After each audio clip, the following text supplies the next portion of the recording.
Por su dolorosa pasión, ten misericordia de nosotros y del mundo entero.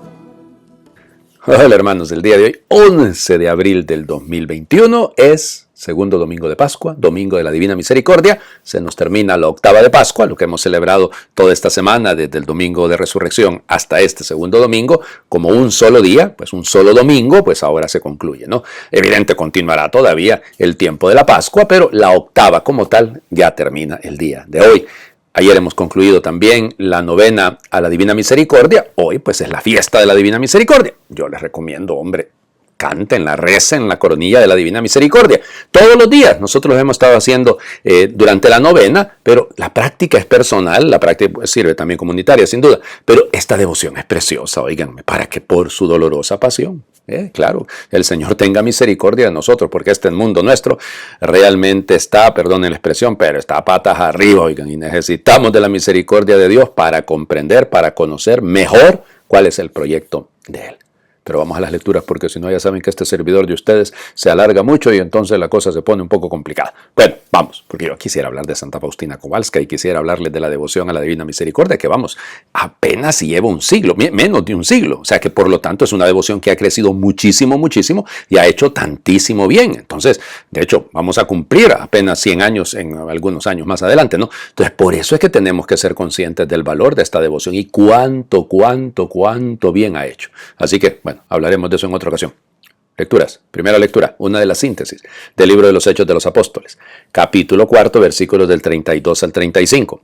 La multitud de los que habían creído tenía un solo corazón y una sola alma. Todos lo poseían en común y nadie consideraba suyo nada de lo que tenía. Con grandes muestras de poder los apóstoles daban testimonio de la resurrección del Señor Jesús y todos gozaban de gran estimación entre el pueblo. Ninguno pasaba necesidad, pues lo que poseían terrenos o casas los vendían, llevaban el dinero y lo ponían a disposición de los apóstoles y luego se distribuía según lo que necesitaba cada uno. Palabra de Dios. Te alabamos, Señor. Bueno, el texto está precioso, ¿no? O sea, es una síntesis de la vida de la comunidad cristiana. Nadie pasa necesidad, todos lo tienen en común. Eso es comunismo.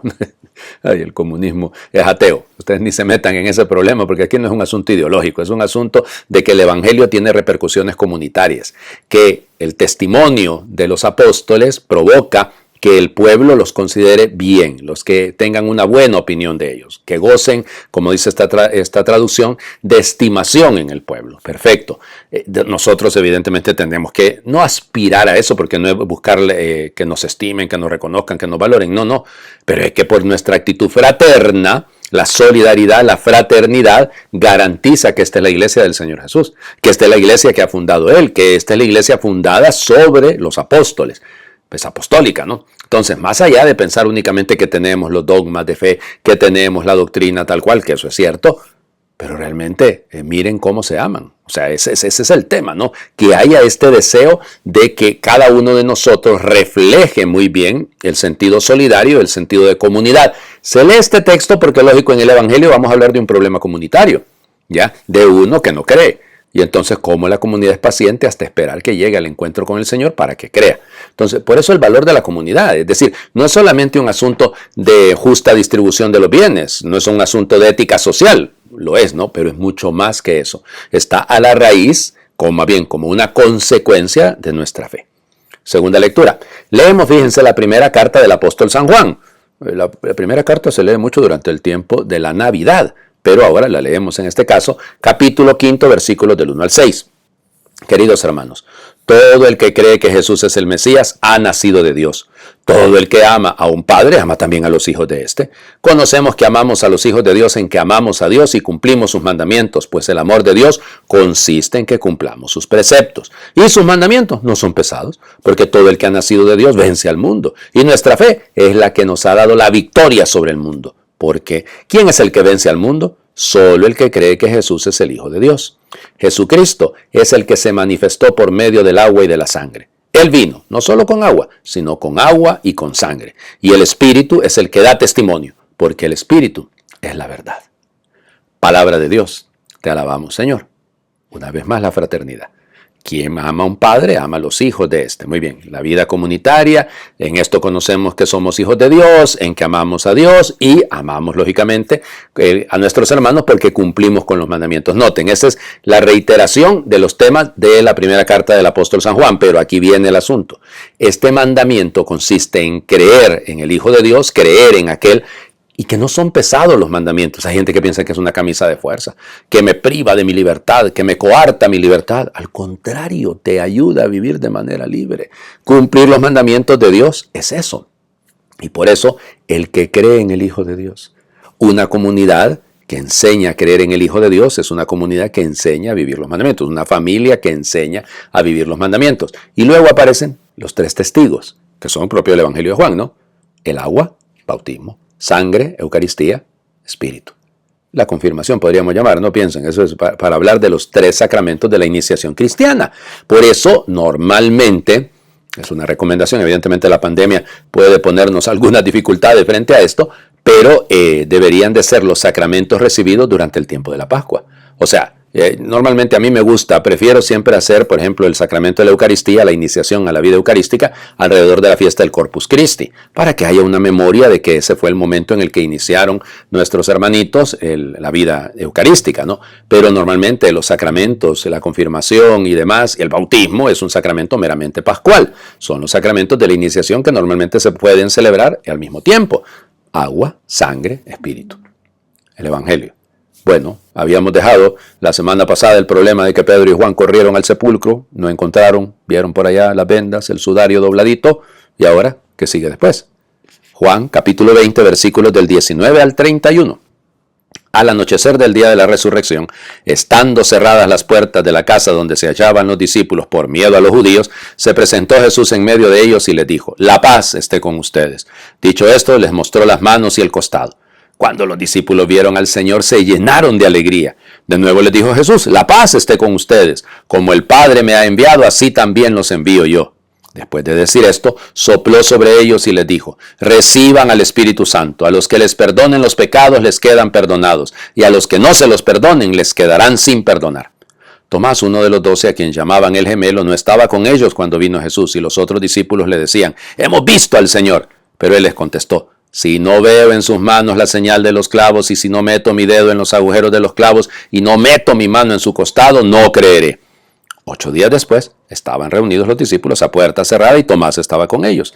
Jesús se presentó de nuevo en medio de ellos y les dijo: «La paz esté con ustedes». Luego le dijo a Tomás: «Aquí están mis manos, acerca tu dedo, trae acá tu mano, métela en mi costado y no sigas dudando, sino cree». Tomás le respondió: «Señor mío y Dios mío». Jesús añadió: «Tú crees porque me has visto. Dichosos los que creen sin haber visto». Otras muchas señales milagrosas hizo Jesús en presencia de sus discípulos, pero no están escritas en este libro. Se escribieron estas para que ustedes crean que Jesús es el Mesías, el Hijo de Dios, y para que creyendo tengan vida en su nombre. Palabra del Señor. Gloria a ti, Señor Jesús. Mis alumnos de la clase de escritos juánicos dirían: aquí va a empezar a hablar el padre de ese versículo 31. Sí, bueno, así que lo que pasa es que ese versículo 31, el final del capítulo 20, realmente es una joya. Todo lo que dice, todo lo que encierra. Ahí está la síntesis teológica del Evangelio de Juan. Claro, otras muchas señales hizo el Señor Jesús. Sí, otras muchas señales. Pero estas están escritas. ¿Para qué se pusieron por escritas? Para que ustedes, fíjense, crean que Jesús es el Mesías, el Hijo de Dios. Y para que creyendo, acuérdense que en el Evangelio de Juan no aparece la palabra fe, sino el verbo creer, tengan vida en su nombre. De eso se trata todo el asunto. ¿Para qué celebramos la Pascua? ¿Para qué celebramos el triunfo sobre la muerte? ¿Para qué celebramos? Para vivir, para encontrar la verdadera vida. Eso es, el que cree que Jesús es el Hijo de Dios. Ese, creyendo es un progresivo, ¿no? No es un asunto, creyó, no, es creyendo tenga vida. ¿Y cómo tenemos que creer? Con las actitudes que aparecen en este Evangelio, ¿no? Les señalo 5, rapidito. Primera, fíjense, están encerrados, el encierro siempre es negativo. La iglesia debe ser una comunidad en salida, diría el Papa Francisco, nada de encierros. Segundo, en medio de ellos, Jesús, que estando en medio da 2 regalos: la paz y la alegría. La paz y la alegría. Tercero, noten ustedes la importancia clave, pero clave aquí detrás de todo esto. ¿Qué es lo que dice Jesús? Ay, reciban el Espíritu Santo. Reciban el Espíritu Santo. Por eso la fiesta se concluirá con la fiesta de Pentecostés, ¿no? Pero reciban el Espíritu Santo. Y luego, ¿cuál es el resultado de recibir el Espíritu Santo? A quienes les perdonen los pecados les quedan perdonados, y a quienes no se los perdonan. Ay, qué inventos los de la iglesia con esa cosa de que van a confesar que los sacerdotes pueden absolver. Pues ahí lo dice. Imagínense ustedes que en la misma noche del día de la resurrección, o sea, ese mismo día, el Señor le entrega a los discípulos la responsabilidad de perdonar, de reconciliar. Hace poco el Papa ha hablado de esto, hablando de los sacerdotes, y se lo decía a la Comisión para América Latina. No era la CAL, era el CELAN que se lo dijo a los señores obispos del CELAN que estuvieron reunidos con él. El CELAN se está reformando, el Consejo Episcopal Latinoamericano, y entonces el Papa habló de la necesidad de nueva mentalidad para los sacerdotes, y uno de los elementos está en esto, precisamente en ser reconciliadores, en ser personas capaces de ayudar a la reconciliación. No me voy a meter en eso porque ese es un tema un poco más aparte, ¿no? Pero bien, cuarto elemento, Tomás no está, pero la comunidad lo acuerpa, la comunidad lo lleva, le dice, hemos visto al Señor, Él no cree, perfecto, Él no cree, muy bien, pero nosotros pacientemente te vamos a acompañar, Tomás, nosotros vamos a estar contigo. ¿Cómo habrá pasado esa semana? Yo siempre bromeo, ¿no? Que le costaba al Señor Jesús aparecérsele al Tomasito, hombre, el martes, pues, vaya, que el lunes es día de descanso, entonces no descansa, el miércoles, pues, esperar otra vez 8 días, pero es que 8 días es el encuentro de la comunidad, y la comunidad es importante en esto.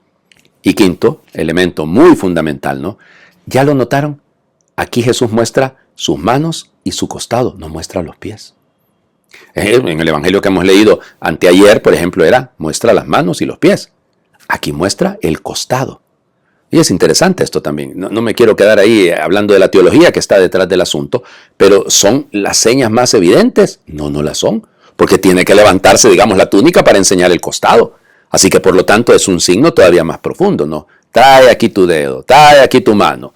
O sea, dichosos los que creen sin haber visto. ¿Ya? Pues nosotros, que no hemos visto al Señor resucitado, pero sabemos que resucitó. Y ojalá nuestra fe aumente cada día más. Bueno, por el tiempo tengo que terminar, porque tenía que hacer algunas otras cosas, pero en fin.